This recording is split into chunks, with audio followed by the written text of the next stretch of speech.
आप सभी शिक्षार्थी साथियों को मेरा सादर नमस्कार। मैं वेदमती वर्मा और आप सभी का स्वागत करती हूँ हमारे फ्री शिक्षण संस्थान प्रतियोगिता संसार अकेडमी में।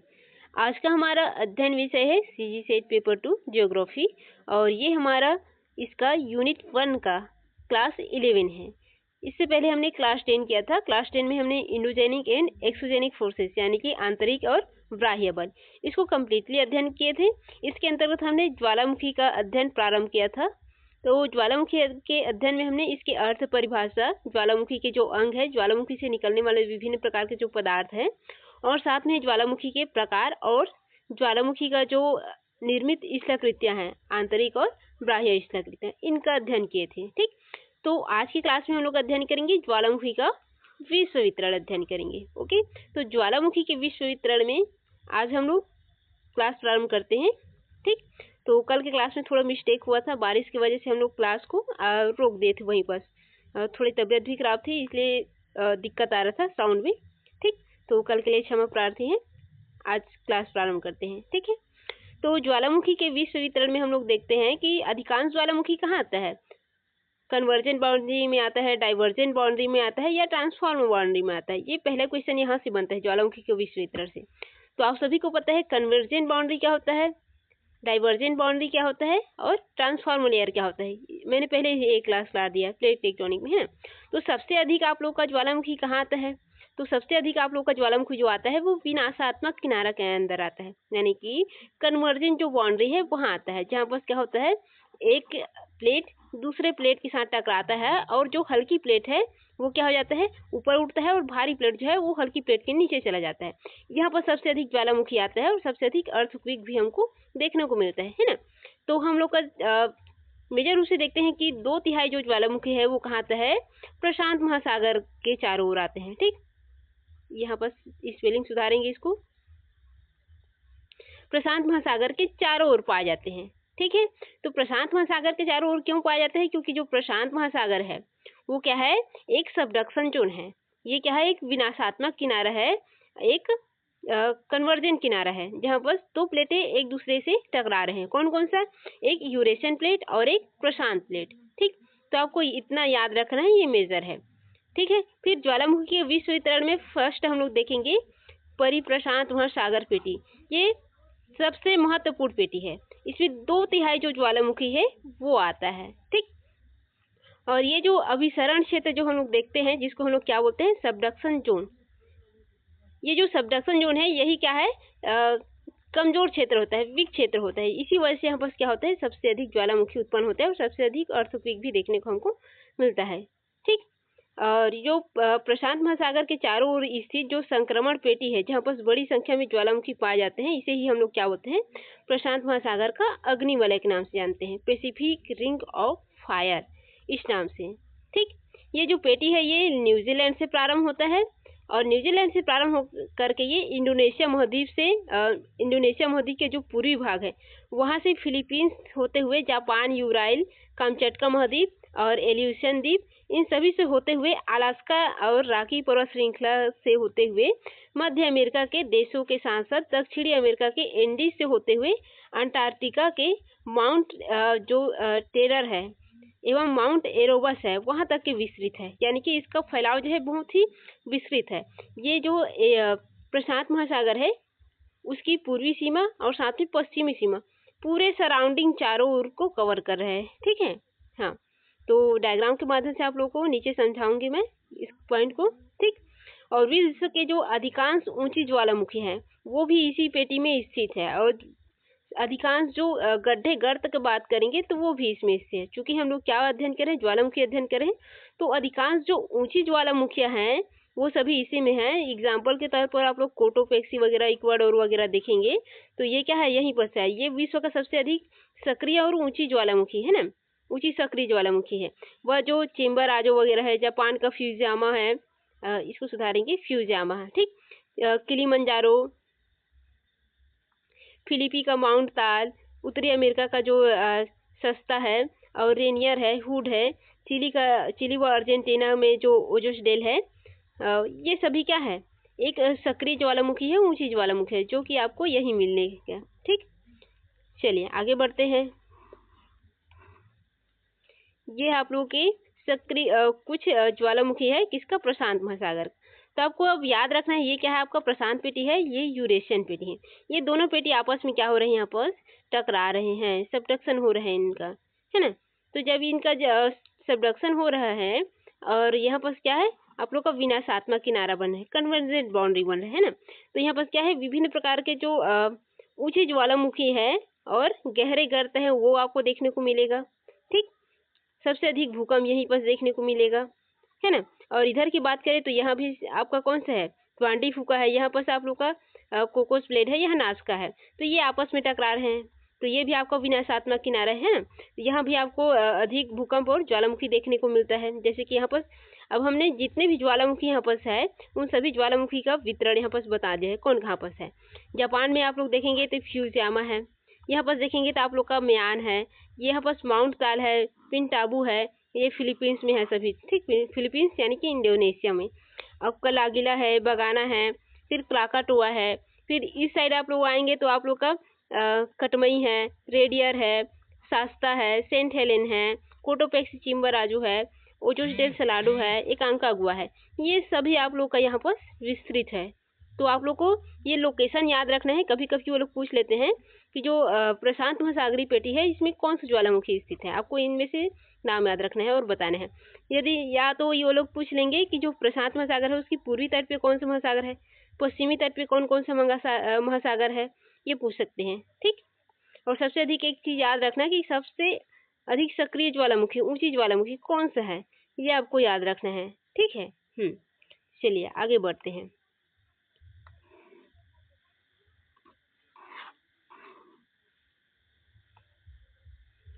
मध्य महाद्वीपीय पेटी। चलिए, यह पेटी जो है महाद्वीपीय प्लेट के अभिसरण क्षेत्र में स्थित है। इसका जो विस्तार है वो कनारी द्वीप से होते हुए इंडोनेशिया तक के विस्तृत है। अब इसको देखें, ये कौन सा है, आप लोग का मध्य महाद्वीपीय पेटी क्षेत्र है। इसमें क्या होता है, ये अभिसरण क्षेत्र है। जैसे कि हम लोग देखते हैं ना, हम लोग का जो इंडियन प्लेट है वो किससे टकरा रहा है, जो एशियन प्लेट है उससे टकरा रहा है ना। और इसी से फिर हिमालय पर्वत जो है वो निर्मित हो रहा है। हिमालय पर्वत प्रतिवर्ष किस ओर बढ़ रहा है, उत्तर पूर्व की ओर बढ़ रहा है। क्यों, क्योंकि वहाँ पर जो आपस में दो प्लेट है, जो आपका ऊपर यूरेशियन प्लेट है और हम लोग का जो इंडियन प्लेट है वो आपस में टकरा रहे हैं, है ना। तो ये अभिसरण क्षेत्र है, कुछ आप लोग देखेंगे तो, है ना। तो ये क्या होता है, ऐसी ही जो एग्जाम्पल है वो मध्य महाद्वीपीय पेटी में हम लोग को देखने को मिलता है। ठीक, इस क्षेत्र में इसी वजह से ज्वालामुखी उत्पन्न हो रहा है। इसका जो विस्तार है हम लोग देखते हैं कनारी द्वीप से होते हुए इंडोनेशिया तक के विस्तृत है, जहाँ यह परिप्रशांत महासागर पेटी से मिल जाता है। क्योंकि इंडोनेशिया महाद्वीप जो है कहाँ है, परिप्रशांत महासागर में है। तो ये कनारी द्वीप से स्टार्ट होकर के यहाँ आके मिल जाता है। ठीक, ये जो पेटी है इसमें इस्तांबुल, वेसुवियस, इटली का जो एटना है वो, ईरान का देवबंद, ईरान का कोह सुल्तान, काकेशस, जो काकेशस है उसका एल्बुर्ज वाला ज्वालामुखी वो है, आर्मेनिया का अराताल वाला है, भारत का बैरन है और नारकोंडम है ना। इंडोनेशिया का जो क्राकातुआ है, ये सभी ज्वालामुखी है वो यहाँ पर आते हैं मध्य महाद्वीपीय पेटी में। ठीक, फिर आप लोग का अफ्रीका का जो रिफर घाटी है, सॉरी रीन घाटी है, ये राइन घाटी। ठीक, अफ्रीका का राइन घाटी आपको याद रखना है, इसको सुधार लेंगे।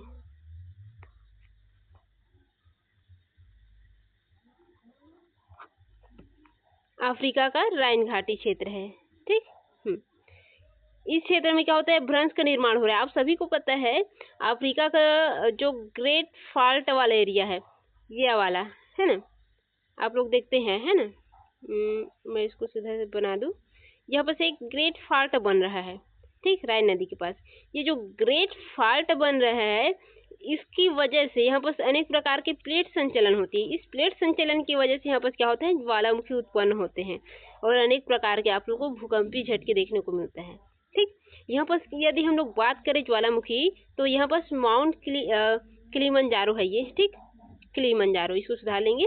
माउंट कीनिया एवं माउंट एल्गन, ये सभी है जो यहाँ पर प्राप्त होते हैं। ये सभी क्या होते हैं, मृत ज्वालामुखी है तथा अफ्रीका में एकमात्र सक्रिय ज्वालामुखी है जिसका नाम है माउंट कैमरून। ठीक, तो आप सॉरी, सो ये है कि अफ्रीका में क्या है, एक ही जागृत ज्वालामुखी है या सक्रिय ज्वालामुखी है जिसे हम लोग माउंट कैमरून बोलते हैं, और बाकी जो है वो क्या है आप लोग का जागृत ज्वालामुखी नहीं है। ओके, चलिए आगे बढ़ते हैं।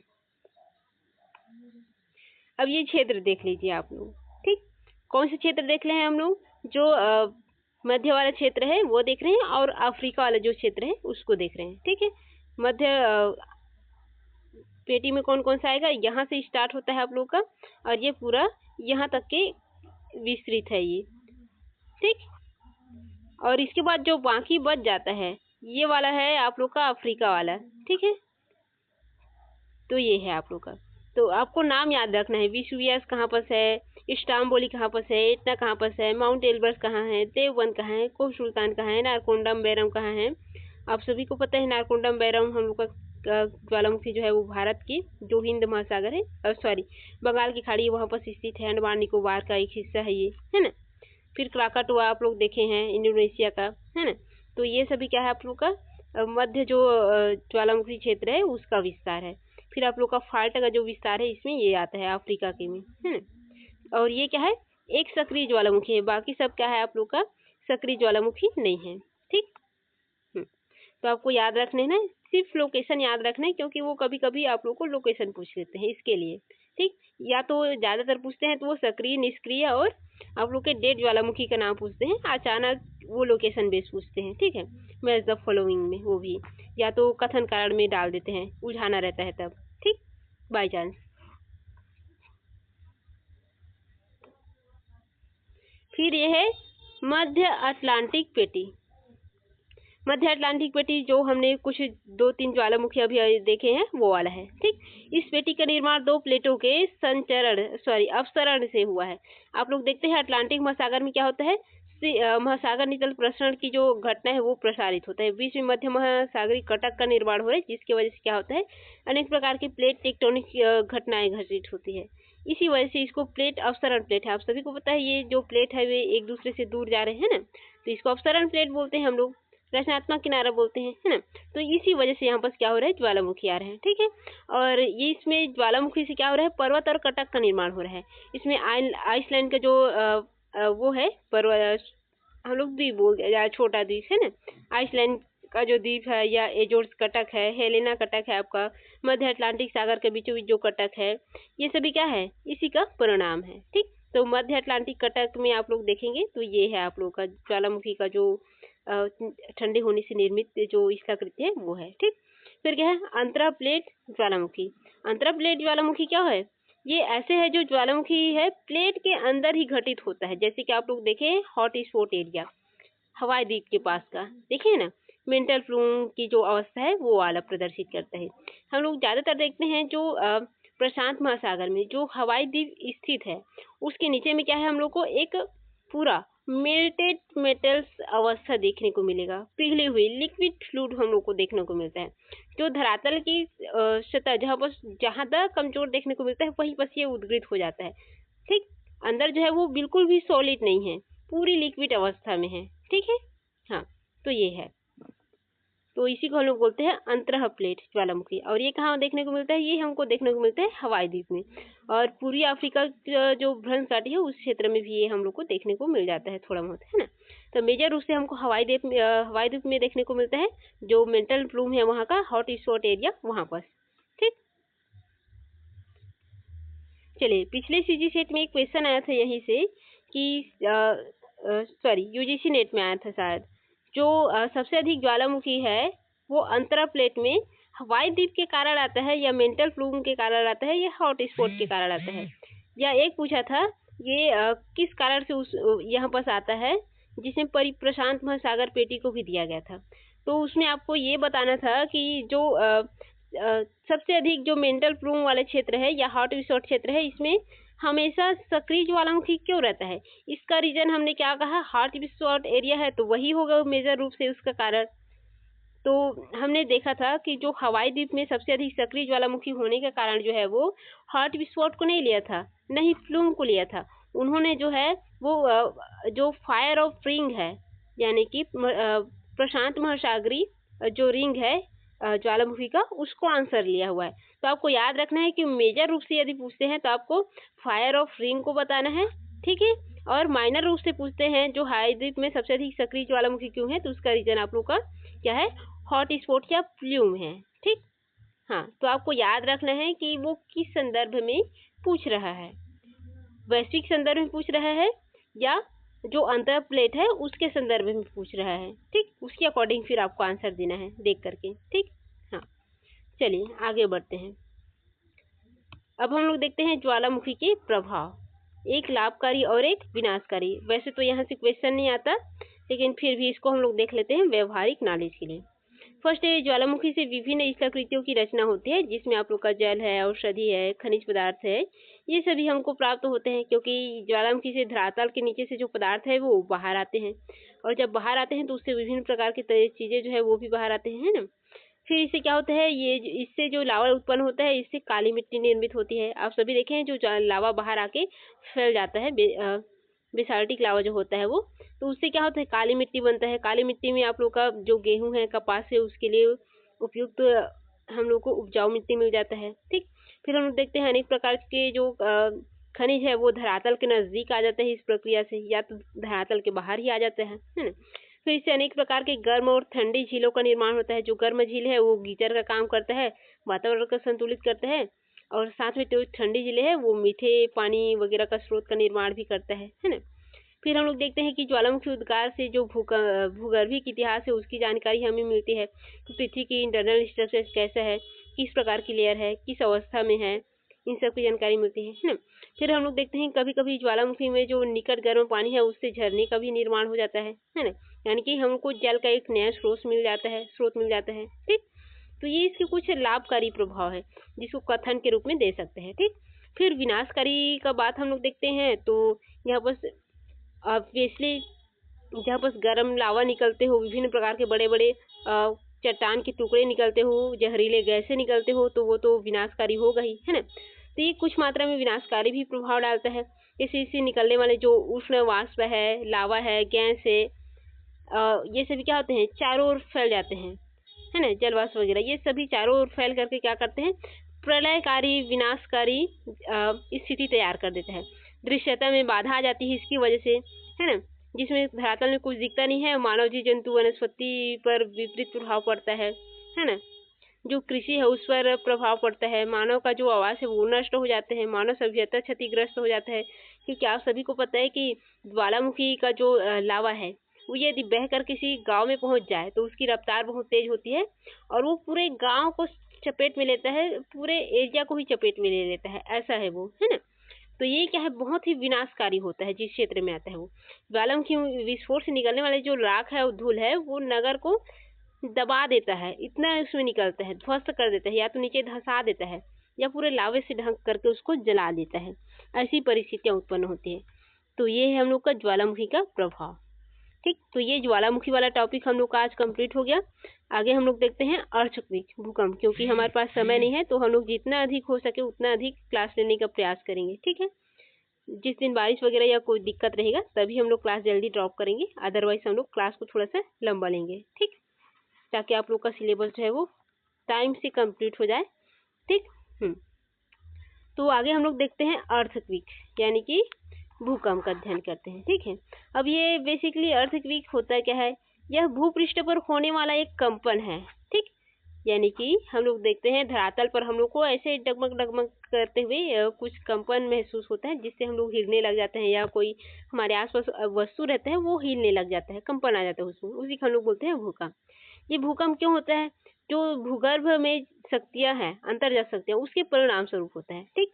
जो धरातल के किसी भाग में उत्पन्न होता है ना, आकस्मिक शक्ति है ये, ठीक। तो इसका रीजन क्या है, अंतर्जात बल है, जिसके वजह से आकस्मिक घटना होती है ये, ठीक। अब इसमें हम लोग को जो भूकंप के अंग है, या भूकंप जो आते हैं उसके अंग है, उसको ज्यादातर क्वेश्चन पूछा जाता है, ठीक। जिसमें प्रमुख जो है वो है भूकंप मूल, जिसको हम लोग बोलते हैं फोकस, और एक होता है भूकंप अधिकेंद्र, जिसको हम लोग बोलते हैं ईपी सेंटर। इसी में बच्चे कंफ्यूज होते हैं, और ज्यादातर क्वेश्चन हम लोग का यहीं से बना हुआ है, चाहे सेट को उठा लीजिए चाहे नेट को उठा लीजिए, है ना।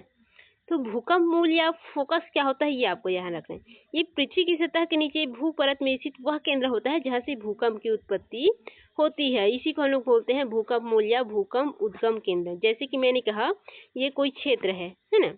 अब इस क्षेत्र में यहाँ इस क्षेत्र में भूकंप यहाँ से उत्पन्न हो रहा है, तो ये क्या है आपका भूकंप मूल होगा, या इसी को हम लोग फोकस बोलेंगे या भूकंप उद्गम केंद्र बोलेंगे। अब हम लोग देखते हैं कि 19 के कोड में इसमें हम लोग को प्रभाव देखने को मिलता है ना। ये इस प्रकार से हमको प्रभाव देखने को मिलेगा। तो ये जो प्रभाव हमको यहाँ देखने को मिलेगा इसी को हम लोग बोलते हैं भूकंप अधिकेंद्र यानी कि एपी सेंटर। अब समझ गए, ये भूकंप मूल है, ये क्या है भूकंप मूल है, और ये क्या है आप लोग का ईपी सेंटर है, भूकंप अधिकेंद्र है, जो कहाँ बनता है 90 डिग्री के समकोण में बनता है। ठीक। तो भूकंप मूल के ठीक ऊपर भूतल पर स्थित वह बिंदु जहाँ सर्वप्रथम भूकंपी तरंगे महसूस करते हैं। यहाँ तो 90 डिग्री के कोण में हम लोग को तरंग महसूस होता है ना, क्योंकि दोनों ही उतना ही नजदीक पड़ता है। तो यहाँ पर हम लोग को सदैव फोकस ठीक 90 डिग्री पर होता है। ठीक। तो ज्यादातर आप लोग का जो कंपन है वो यहाँ और यहाँ देखने को मिलेगा। इसी को हम लोग बोलते हैं ईपी सेंटर, भूकंप अधिकेंद्र। ठीक। तो आई होप आप लोग का जो डाउट है वो सॉल्व हो गया होगा कि फोकस क्या है और ईपी सेंटर क्या है। ठीक। चलिए आगे बढ़ते हैं हम लोग। अब हम लोग देखते हैं जो भूकंप से संबंधित कुछ रेखाएं हैं जिसको हम लोग बोलते हैं समभूकंप रेखा और सह भूकंप रेखा। ये एक क्वेश्चन आया हुआ है आपके नेट पे पिछले एग्जामों में। चलिए अब ये होता क्या है ये हम लोग समझ लेते हैं। ठीक। जो समभूकंप क्षेत्र है, आइसोसेल्स जो क्षेत्र है या आइसोसेल्स लाइन है, इसमें क्या होता है, ये जो समभूकंपी रेखा है इसमें क्या होता है जो समान भूकंप है उसकी तीव्रता वाले स्थानों को मिलाने वाली जो रेखा है उसको हम लोग बोलते हैं समभूकंप रेखा। तो ये समभूकंप रेखा आप लोग समझ गए। ये क्या होता है, ये उन स्थानों को मिलाता है जहां पर समान भूकंप आते हैं, यानी कि समान तीव्रता में। यहाँ पर भूकंप की मात्रा कितना है 0.9 है, तो यहाँ पर भी भूकंप की मात्रा 0.9 है। तो इन दोनों के स्थानों को मिलाने वाली रेखा है वो क्या कहलाएगा, समभूकंप रेखा कहलाएगा। ठीक। अब समझ गए। फिर हम लोग चलते हैं सह भूकंप रेखा। अब ये सह भूकंप रेखा क्या होता है, इसमें क्या होता है एक समय पर पहुंचने वाले जो भूकंपी तरंगे है उसको मिलाने वाली रेखा। मैं कहूँ कि ये जो दोनों स्थान हमने देखा है जहाँ पर 0.9 है, 0.9 हम लोग का भूकंपी हमने रीड किया है, यहाँ पर जो एक समय में पहुंचने वाले जो भूकंपी तरंगे हैं हम लोग को यहाँ पर मिल जाएगा। उसको हम लोग यदि मिलाएंगे कि यहाँ पर से इस समय पहुंचा है और ठीक इसी समय में यहाँ पर भी पहुंचा है, इन दोनों रेखा को यदि हम लोग मिलाएंगे तो ये हम लोग का समभूकंप रेखा कहलाएगा। ठीक। अब समझ गए होंगे कि समभूकंप रेखा क्या है और सहभूकंप रेखा क्या है। ठीक। चलिए नेक्स्ट टॉपिक की ओर बढ़ते हैं हम लोग। नेक्स्ट हम लोग देखेंगे भूकंप के उत्पत्ति के कारण। तो भूकंप की उत्पत्ति के क्या क्या कारण है इसको हम लोग समझ लेते हैं। पहला तो है आप लोगों का ज्वालामुखी। आप सभी को पता है ज्वालामुखी अब कैसे प्रभावित करता है भूकंप को। तो क्या होता है ज्वालामुखी में धरातल के आंतरिक भाग से जो मैग्मा है वो बाहर निकलता है और लावा के रूप में उद्गीत होता है। जब ये प्रक्रिया होगा तो धरातल में ऑब्वियसली तनाव पड़ेगा, प्रेशर पड़ेगा, और इन तनाव प्रेशर की वजह से क्या होगा धरातल में कंपन उत्पन्न होंगे जिसे हम लोग भूकंप के नाम से जानते हैं। ठीक। हाँ, तो ये है ज्वालामुखी की वजह से उत्पन्न होने वाले भूकंप। और इसका जो एग्जाम्पल हम लोग देखेंगे तो 1883 में जो क्राकाटुआ का ज्वालामुखी उद्गार हुआ था वो बहुत ही विनाशकारी था और वहाँ पर बहुत तेज भूकंप आया था। ठीक। सेकेंड रीजन क्या है, भूपटल का संकुचन। हम लोग देखते हैं जो पर्वत निर्माण वाले टॉपिक में हमने देखा था, क्या देखे थे, वलन और संपीड़न देखे थे। इसमें क्या होता है जब पृथ्वी के तापमान में निरंतर विकिरण की क्रिया के परिणाम स्वरूप तापमान में ह्रास होता है या कमी आता है ना, इसको सुधारेंगे, कमी हो रहा होता है जिससे क्या होता है भूपटल क्या होता है ठंडा होकर के सिकुड़ता है। अब भूपटल जैसे ही ठंडा होकर के सिकुड़ेगा तो ये इस क्रिया की तीव्रता हो जाती है या शीघ्रता होता है तो उसमें कंपन उत्पन्न होने लगता है जिसको हम लोग जिससे हम लोग को भूकंप का अनुमान होता है ना। तो ये जो भूपटल का संकुचन की जो क्रिया होती है, तीव्र संकुचन या शीघ्र संकुचन का, ये भी एक इसका रीजन है। ठीक। फिर क्या होता है भू संतुलन या समस्थिति समायोजन। अब ये क्या होता है, हम लोग को पता है कि जो भूपटल है उसके विविध भू आकारों के निर्माण में, पर्वत, पठार, मैदान या महासागरीय गर्त जो भी है, तो ये जो निर्माण प्रक्रियाएं होती है उसमें विभिन्न प्रकार की घटनाएं घटित होती है, जिससे जो धरातल है उसमें संतुलन स्थापित होता है ना। तो ये जब ये प्रक्रियाएं होती है इसको हम लोग प्लेट टेक्टोनिक गतिविधियां भी बोलते हैं। तो ये जो प्रक्रियाएं होती है इससे जो कंपन उत्पन्न होता है इसी को हम लोग बोलते हैं भूकंप। तो भू संतुलन या समस्थिति समायोजन के कार्य के परिणाम स्वरूप जो भूकंप उत्पन्न होते हैं वो इसके अंतर्गत आते हैं। ठीक, फिर नेक्स्ट क्या है आप लोग का, इलास्टिक रिबाउंड थ्योरी। ये क्या होता है, प्रत्यस्थ पुनः संचलन सिद्धांत होता है। यानी कि इसमें होता ये है कि जो हम लोग का ये जो सिद्धांत है, पहले हम लोग बेसिक समझ लेते हैं इसका। ये जो सिद्धांत है इसको रीड महोदय ने दिया है। इसमें होता क्या है, जो भूगर्भ है उसकी शैली रबड़ की भांति कार्य करता है। जब हम लोग को पता है जब तापमान अधिक हो जाता है तो वो क्या जाता है, फैलता है ना। और जब तापमान ठंडी हो जाती है तो उसमें जो वो क्या होता है, उसमें सिकुड़न आ जाता है। तो हम लोग देखते हैं कि जो जब किसी स्थान पर शैलों की तनाव बढ़ता है तो वे क्या हो जाते हैं, तनाव और खिंचाव के कारण मुड़ जाते हैं, परंतु तनाव अधिक होने से वो टूट जाते हैं, है ना। फिर वापस में एक साथ सिमट जाते हैं। तो इसी को हम लोग बोलते हैं इलास्टिक रिबाउंड थ्योरी। ठीक, इस घटना में क्या होता है, टूटने या भ्रंश की क्रिया के कारण चट्टानों का जो तनाव है वो समाप्त हो जाता है और चट्टानें दोनों खंड अपने मूल स्थान पर आ जाते हैं। आप सभी को पता है, जैसे कि मैंने क्या कहा पहले ही बताया एक शब्द में, कि चट्टानों में क्या हो जाएगा, यदि किसी भी प्रकार की गतिविधि होंगी तो उसमें क्या हो जाएगा, तनाव उत्पन्न हो जाएगा। चट्टानों में तनाव उत्पन्न होगा तो ये क्या है, यहाँ पर दरार पड़ेगा, फिर ये सभी चट्टानें जो है वो टूटेंगे, है ना। जब ये चट्टानें टूटेंगे तो ये आपस में फिर से यहीं संगठित हो जाएंगे। जब ये संगठित हो जाते हैं तो अपने मूल स्थान पे आ जाते हैं। तो इसी को बोलते हैं इलास्टिक रिबाउंड थ्योरी। जब टेम्परेचर बढ़ेगा, ये सेलों में क्या हो जाएगा, फैलाव होगा, तनाव बढ़ेगा। फिर यह टेम्परेचर जैसे ही शांत हो जाएगा, ये सेलों में क्या हो जाएगा, ऐसी प्रक्रिया होने की वजह से ये टूटेंगे, इसमें भ्रंश की क्रिया हो जाएगी। फिर जैसे जैसे ये टूट करके समाप्त हो जाएंगे, तनाव इसमें खत्म हो जाएगा, ये आपस में अपने मूल स्थान पे आएंगे। मूल स्थान पे आएंगे तो यही जो प्रक्रिया है वो इलास्टिक रिबाउंड थ्योरी के नाम से जाना जाता है। ठीक, और इस घटना की होने की वजह से धरातल में कंपन महसूस किया जाता है, जिसको हम लोग इलास्टिक रिबाउंड द्वारा भूकंप की उत्पत्ति कहते हैं। ठीक, फिर नेक्स्ट जो है वो है प्लेट विवर्तनिक, प्लेट टेक्टोनिक हम लोग बोलते हैं। जो भूगर्भीय खरचल है उसके परिणाम स्वरूप भी संपूरण और तनाव, भ्रंशन, वलन, संवलन ये प्रक्रिया देखने को मिलती है। इसकी वजह से भी हम लोगों को क्या देखने को मिलता है, भूकंप देखने को मिलता है, जो मैंने यहाँ पर समझा दिया है ना। एग्जाम्पल में देखेंगे तो अफ्रीका का जो राइन घाटी है, महान घाटी क्षेत्र है, वहाँ पर मिलता है। कैलिफोर्निया का जो सेन एंड्रियास है वहाँ पर हम लोग को देखने को मिल जाएगा भूकंप, है ना। ये प्लेट विवर्तनिक की घटनाओं की वजह से। आप लोग देखेंगे जापान द्वीप में भी आता है, तो ये भी प्लेट विवर्तनिक की है ना। चलिए आगे बढ़ते हैं। फिर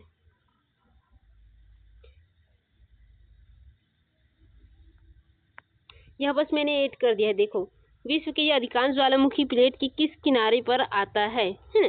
तो आप लोग को याद रखना है ये किस किनारे पर आता है, मैंने आंसर पहले ही दे चुका है, प्रारंभ ही विनाशात्मक किनारा। ठीक,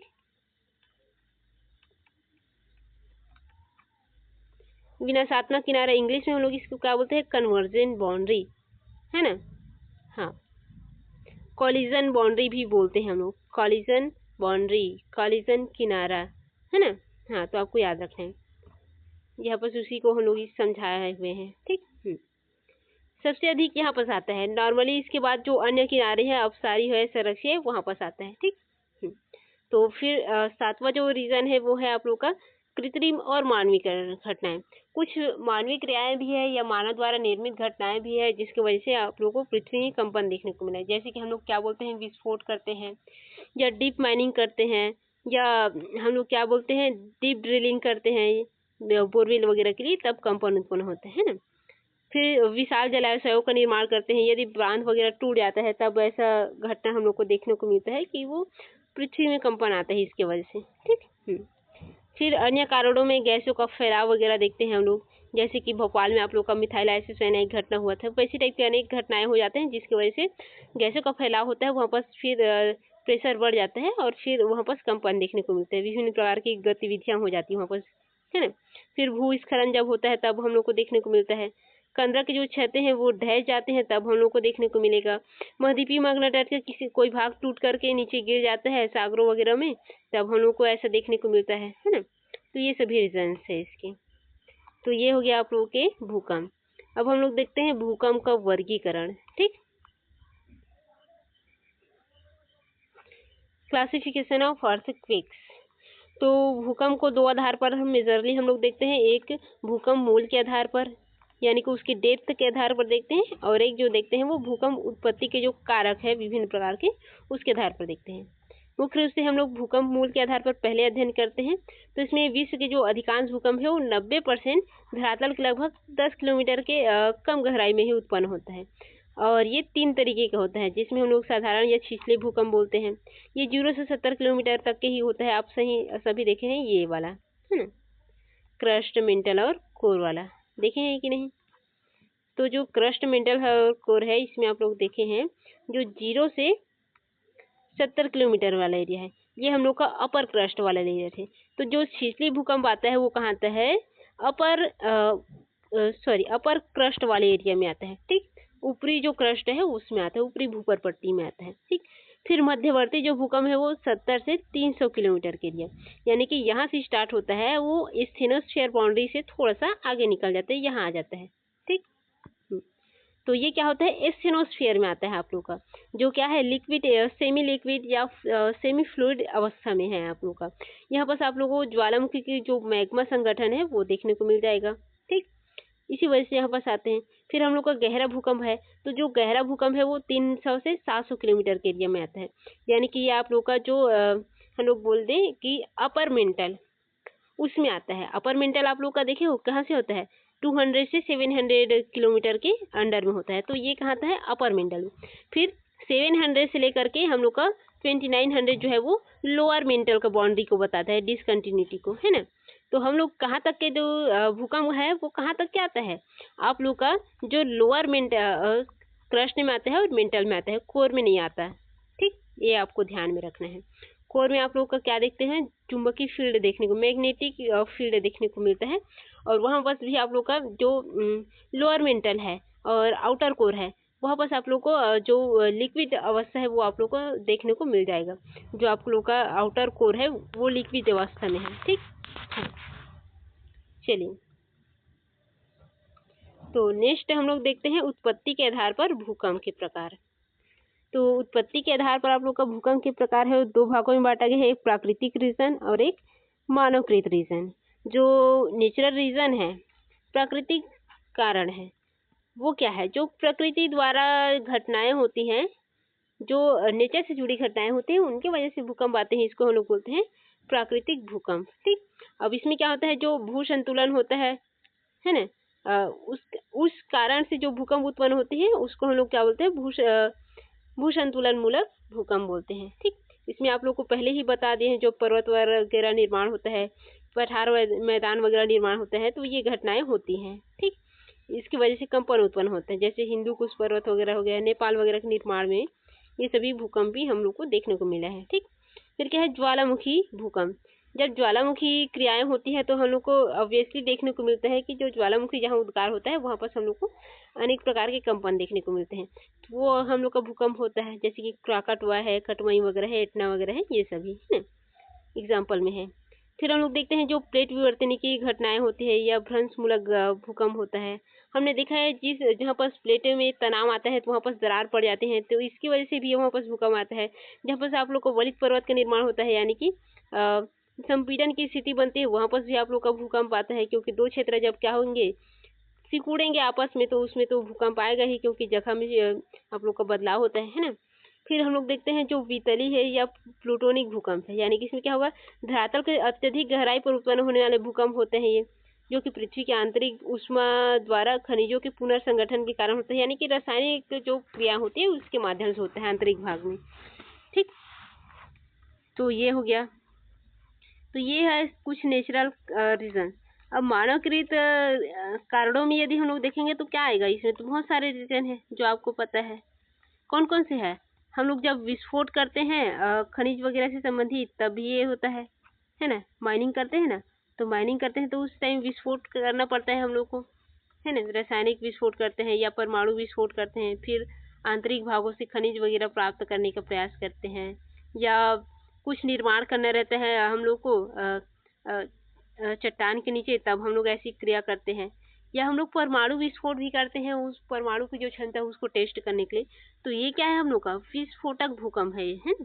फिर कहते हैं बांध जन्य भूकंप, जब हम लोग बड़े बड़े बांध बनाते हैं तो वो जो बांध है वो क्या हो जाता है, कभी कभी ढह जाता है। तो बांध के ढहने से या टूट जाने से क्या होता है, या हम लोग क्या करते हैं उसके लिए चट्टानों को तोड़ते हैं, तो इसी वजह से वो क्या हो जाता है, वो जो एरिया है वो कमजोर हो जाता है और फिर वहां पर कंपन उत्पन्न होने लगता है कुछ कुछ घटनाओं में। ठीक, तो वही होता है आपका बांधजन्य भूकंप। फिर नियात भूकंप होता है। अब ये नियात भूकंप क्या होगा, भूमि की जो अत्यधिक खनन के कारण जो भूकंप आते हैं उसको हम लोग बोलते हैं नियात भूकंप। हम लोग क्या करते हैं कुछ कुछ क्षेत्रों में अपनी लालच की वजह से जरूरत से ज्यादा अधिक खनन कार्य कर देते हैं और वहां से जरूरत से ज्यादा अधिक हम लोग खनिज निकाल देते हैं। खनिज फिर वो क्षेत्र खोखले हो जाते हैं और फिर धड़ाम से गिर पड़ता है, इससे भूकंप उत्पन्न होता है ना। तो ये है आप लोग का मानवजनित। फिर एक और आता है जो कि ज्यादातर पूछते नहीं है, स्थिति के आधार पर, जलीय और स्थलीय करके, है ना। तो ये बेसिकली ऐसा टाइप का तो कुछ पूछते नहीं है, जो भी आता है मानवजनित या नेचुरल आता है। ठीक, फिर भी आपको याद रखना है कि जो स्थलीय भूकंप है वो किस प्रकार के भूकंप है। तो ये स्थल में होने वाले भूकंप है, या स्थल के भाग में होने वाला भूकंप है, या महाद्वीपीय प्लेट में आने वाला भूकंप है ना। जैसे कि पर्वत वगैरह निर्माण होता आता है, तो ये बेसिकली देखने को मिल जाता है। जलीय भूकंप आप लोग देखेंगे तो ये समुद्र में आने वाला भूकंप होगा। अब समुद्र में भूकंप आता है वो किस लिए आता है, सुनामी की वजह से आता है। समुद्र में सुनामी उत्पन्न होता है तब आता है। ठीक, तो यही है, ये नॉर्मल है, यहाँ से क्वेश्चन नहीं पूछा जाता स्थिति के आधार पर। जितने भी पूछे जाते हैं वो नेचुरल रीजन और ह्यूमेटिक रीजन है, कृत्रिम रीजन, उसके आधार पर आता है। चलिए, तो हमने देख लिया उसके रीजन। अब हम लोग देखेंगे भूकंपीय लहरें, सेस्मिक वेव्स। ठीक, तो सेस्मिक वेव्स आप लोगों को पता है, जो भूकंप मूल पर आघात उत्पन्न होने वाले शैलों में कंपन होता है, उसी कंपन में हम लोग का विभिन्न तरंगे उत्पन्न होते हैं, तो वही तरंगे हम लोग का सेस्मिक वेव कहलाता है। और ये 3 भागों में डिवाइडेड है, यानी कि ये 3 टाइप के होते हैं। ठीक, अब कौन कौन से है, पी वेव, एच वेव और एल वेव। फिर आप लोग का रैले तरंगे भी एक होता है ना, तो उसको भी साथ में हम लोग देखेंगे। तो पहले हम लोग देख लेते हैं पी वेव। ये जो पी वेव है ये क्या होता है, तो भूकंप के समय में सबसे पहले पी वेव ही उत्पन्न होते हैं, है ना। और ये जो पी वेव है ये सबसे पहले धरातल पर पहुंचती है, जो अपने उद्गम स्थल के चारों तरफ गमन करती है। और एक चीज आपको याद रखना है, ये ठोस, लिक्विड, इन गैस तीनों अवस्था में क्या कर सकता है, आवागमन कर सकता है, यानी कि तीनों अवस्था में चलता है। ठीक, इसमें जो अणुओं की गति है वो लहरों की दिशा में होता है। ठीक, और ये जो है ध्वनि तरंग के भांति व्यवहार करता है। आपको ये याद रखना है, ध्वनि की तरह ये क्या करेगा, आपका व्यवहार करेगा। तो कभी कभी पूछ लेते हैं कि ध्वनि तरंग की माध्यम से किसको रीड किया जाता है, या ध्वनि तरंग के रूप में कौन सा चलता है, ऐसे करके। ठीक, ये जो है ठोस भागों से होकर तीव्र गति से गुजरता है, लेकिन जो द्रव और गैस भाग है इसमें थोड़ा सा विचलित हो जाता है और इसकी गति में कमी आता है। ठीक, और इसकी गति और आवृत्ति सबसे अधिक तेज होती है, किंतु तीव्रता और क्षति और नुकसान जो है वो सबसे कम होता है।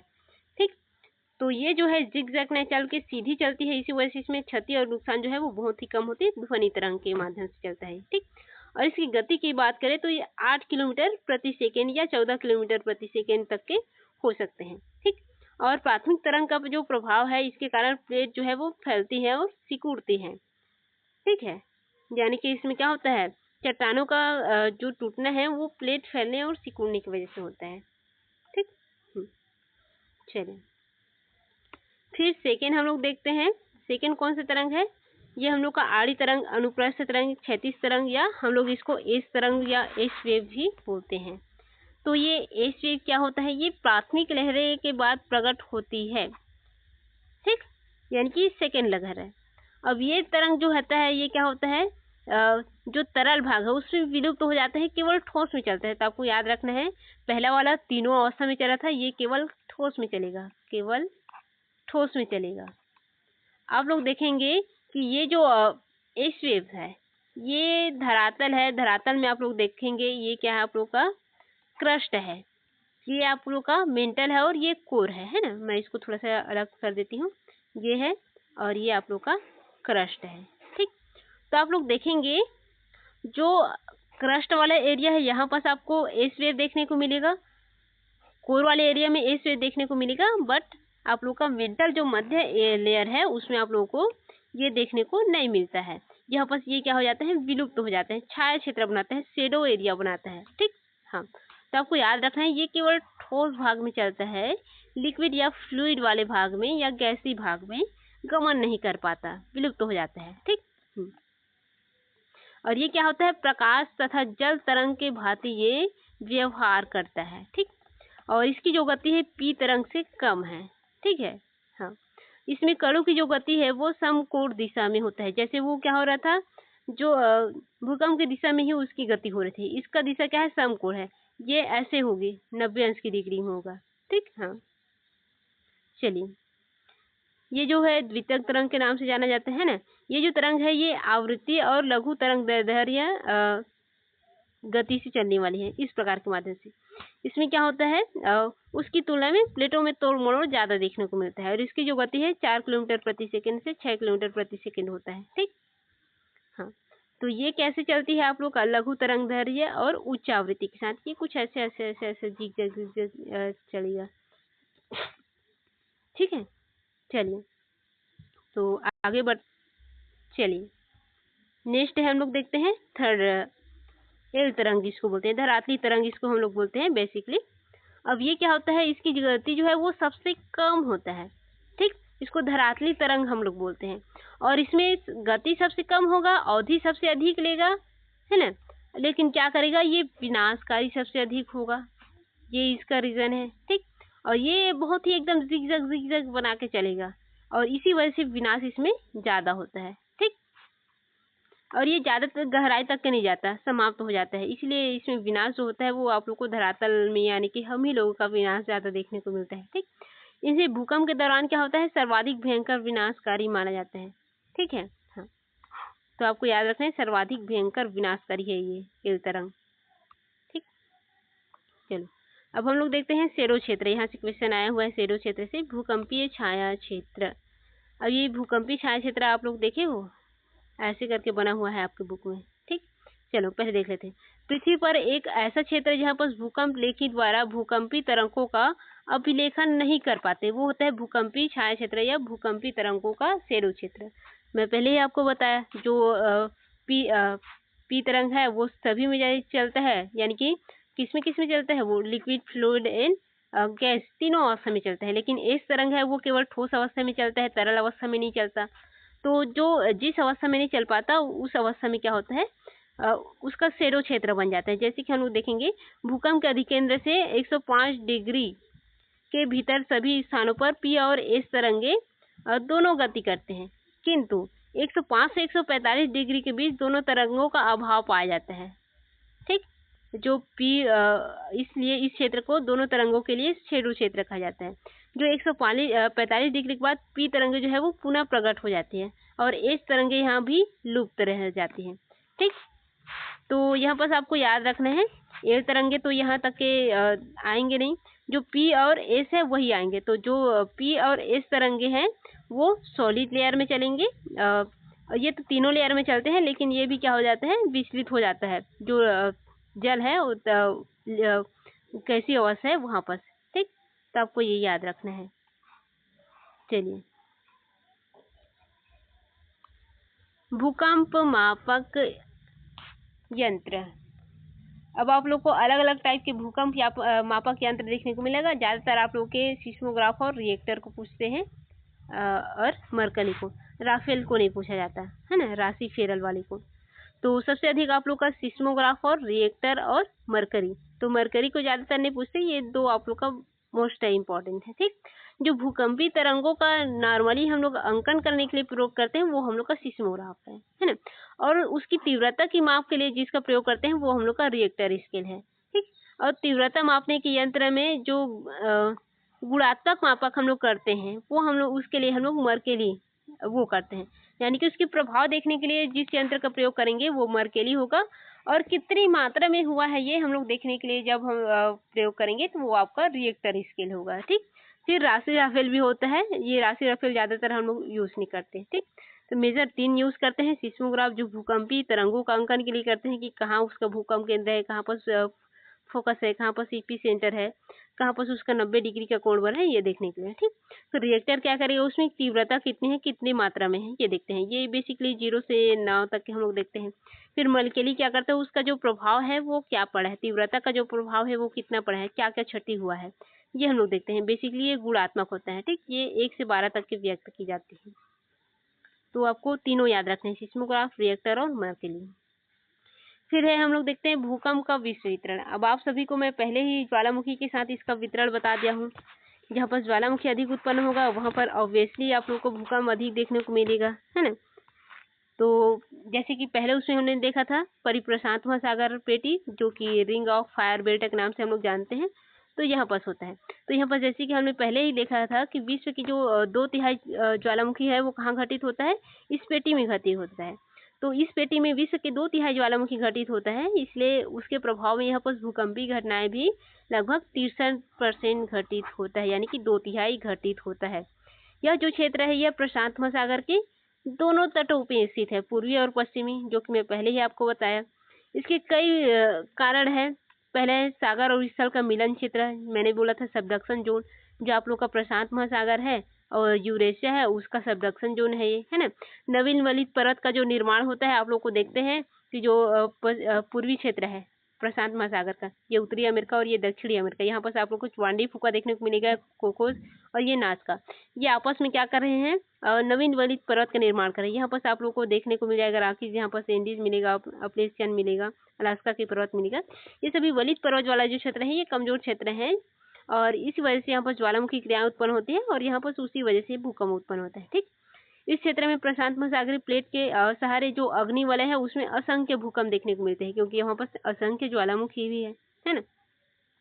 ये जो पेटी है ये दक्षिण प्रशांत महासागर में न्यूजीलैंड से शुरू होता है और इंडोनेशिया द्वीप तक के फैलता है, और साथ में फिलीपींस, ताइवान, चीन के तटीय क्षेत्र, जापान द्वीप, इस समूह से होते हुए क्यूराइल जो कमचटका प्रायद्वीप है, एल्यूशन द्वीप है, यूएसए के अलास्का से होते हुए पश्चिमी तटीय भाग है, उन सभी क्षेत्रों से गुजरते हुए ये जो दक्षिण अमेरिका है उसके पश्चिमी तट के किनारे तक के विस्तृत होता है, यानी कि पूरा रिंग ऑफ फायर इसमें सम्मिलित है, कह दीजिए, ठीक। और क्षेत्र में जो पनामा जलडमरू मध्य है, आप लोग उत्तर अमेरिका और दक्षिण अमेरिका के मध्य में जो देखते हैं ये पनामा जलडमरू है ना, पनामा नहर है। और लाल सागर और भूमध्य सागर के पास जो है वो क्या है, आप लोग का स्वेज नहर है, ठीक। आप लोग पढ़े होंगे पनामा और स्वेज नहर, ठीक। तो यहाँ पर जो पनामा नहर है, ये पनामा नहर के पास आप लोग देखेंगे उत्तरी मैक्सिको है, कैलिफोर्निया वाला है, ओरेगन वाला है, वाशिंगटन है, ब्रिटिश कोलंबिया है, ये सभी भी भूकंप का अप्रवाहित जो प्रभावित क्षेत्र है वो है, ठीक। इसको हटा देंगे ना, प्रभावित क्षेत्र है। चलिए सेकेंड है मध्य महाद्वीपीय पेटी, मिड कॉन्टिनेंटल बेल्ट। अब यहाँ पर भूकंप क्यों आते हैं आप सभी को मैंने बताया इसका रीजन। यहाँ पर भी आप लोग का जो कन्वर्जाइन बाउंड्री बनते हैं वहाँ पर आता है जहाँ पर वलित पर्वत का निर्माण हो रहा है। तो विश्व के लगभग 21% भूकंप इस क्षेत्र में आते हैं, ठीक। और इसे भूकंप सागरी और तेठीस सागरी क्षेत्र पेटी के नाम से भी जाना जाता है, ठीक। यहाँ संतुलन मूलन भूकंप उत्पन्न होता है, जैसे कि हमने समस्थिति भूकंप पहले ही देखा था कि जहाँ पर पर्वत पठार मैदान वगैरह निर्माण होते हैं वहाँ पर समस्थिति टाइप का भूकंप आता है। और मध्य महाद्वीपीय जो पेटी है ये समस्थिति भूकंप का ही क्षेत्र है, ये जो क्षेत्र है ये है आपका, ठीक। चलिए आगे अध्ययन करते हैं इसके बारे में, ठीक है।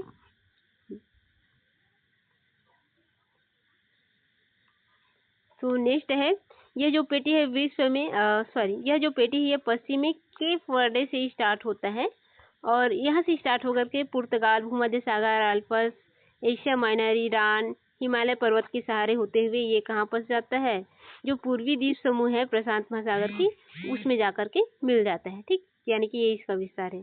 वही हिमालय के पास इसकी जो उप शाखा है वो हम लोग को देखने को मिलता है, जो तिब्बत की शाखा है वो है, पूर्वी चीन तक के चली जाती है ये जो है। और इस पेटी का सबसे प्रमुख भूकंप क्षेत्र जो है वो बाल्कन प्रायद्वीप है, बाल्कन प्रायद्वीप देश में है। और इटली, एशिया माइनर तथा चीन क्षेत्र भी प्रमुख है, ठीक। हाँ तो ये हो गया। अब फिर हम लोग अगला भूकंप क्षेत्र देखते हैं, मिड अटलांटिक पेटी। आप लोगों को पता है कि यहाँ पर आप लोग का सी फ्लोर स्प्रेडिंग जो थ्योरी है उसके अंतर्गत कार्य चल रहा है ना, सागर नितल प्रसरण का कार्य हो रहा है। जो आप लोग का मध्य महासागरीय घटक है उसका लगातार विस्तार हो रहा है ना। तो इसके वजह से भी क्या होता है, आप लोग को यहाँ पर अनेक प्रकार के भूकंप देखने को मिलता है। ठीक। अन्य क्षेत्र में आप लोग का अफ्रीका का महान भ्रंश घाटी है, इसके वजह से हिमालय का जो विस्तार हो रहा है उत्तर पूर्व की ओर, इसकी वजह से हो रहा है। अदन की जो खाड़ी है इस क्षेत्र की वजह से हो रहा है ना। तो ये सभी प्लेट टेक्टोनिक गतिविधियों की वजह से यहाँ पर भूकंप उत्पन्न हो रही है अन्य क्षेत्र में। चलिए, तो ये भूकंप का वितरण भी हो गया, विश्व वितरण। अब आगे हम लोग देखेंगे वलन, समवलन और भ्रंश। ठीक, तो आज के क्लास हम लोग यहीं पर रोकते हैं क्योंकि बहुत लेट हो चुका है। कल हम लोग देखेंगे वलन, समवलन और भ्रंश। इसके बाद हम लोग का 2 क्लास और होगा जिसमें हम लोग जो हिमानी द्वारा निर्मित स्थलाकृति है, काष्ठ प्रदेश द्वारा निर्मित स्थलाकृति है, नदी द्वारा निर्मित स्थलाकृति है, महासागरीय तरंगों द्वारा निर्मित स्थलाकृति, ये सभी को 2 क्लास में कंप्लीट करेंगे। यानी कि हम लोग का यूनिट 1 का 3 ही क्लास बाकी है। इसके बाद हम लोग यूनिट 2 स्टार्ट करेंगे। ठीक, तो आज के लिए इतना ही। धन्यवाद।